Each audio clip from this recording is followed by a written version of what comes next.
basura. Habang nakasakay ako sa taxi, masaya kaming nagkukuwentuhan ng driver nang may biglang tumawid sa aming dinadaanan. Hindi agad nakapreno ang driver pero iniwasan niya ito para hindi mabangga ang tumawid. At sa di inaasahang pagkakataon, may kasunod pala kami na mabilis ang takbo at muntik na niya kaming mabangga. Salamat sa Diyos at walang nangyaring masama pero bumaba ang driver na muntik nang bumangga sa amin at pinagmumura niya ang katabi kong driver. Ang ipinagtaka ko lang, hindi ko kinakitaan ng galit ang katabi kong driver. Sa halip nakangiti pa rin ito at panay ang hingi ng paumanhin at higit sa lahat, yung taong tumawid na pinagmulan ng lahat ay tinanong pa ng katabi kong driver kung okay lang ba ito. At sinabihan pa na mag-ingat ka sa pagtawid sa mahinahong salita at may ngiti sa labi at nagpatuloy ang aming paglalakbay. Tinanong ko ang driver kung bakit hindi siya nagalit at kung bakit hindi niya pinatulan yung taong nagmura sa kanya. Ito ang sagot niya. Alam mo masyadong maikli ang buhay para lang ilaan natin ito sa lungkot at bighati.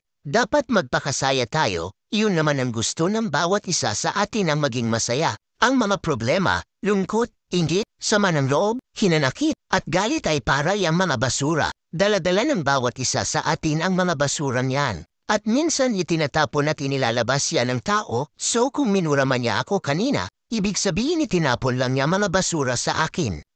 Bakit ko naman yun pupulutin? Hindi ko naman siya kailangan patulan, ayokong mapuno ako ng basura at mabulok ang pagkatao ko. Dapat kasi pinupuno natin ang ating sarili ng mga magaganda at masasayang bagay. Hindi tayo dapat nag-iipon ng basura at lalo na huwag mong dadimputin ang mga basurang itinapon na ng iba. Nagustuhan mo ba ang kwento ko? Kung yes, mag-follow ka na sa Noe Fact Stories. Maraming salamat.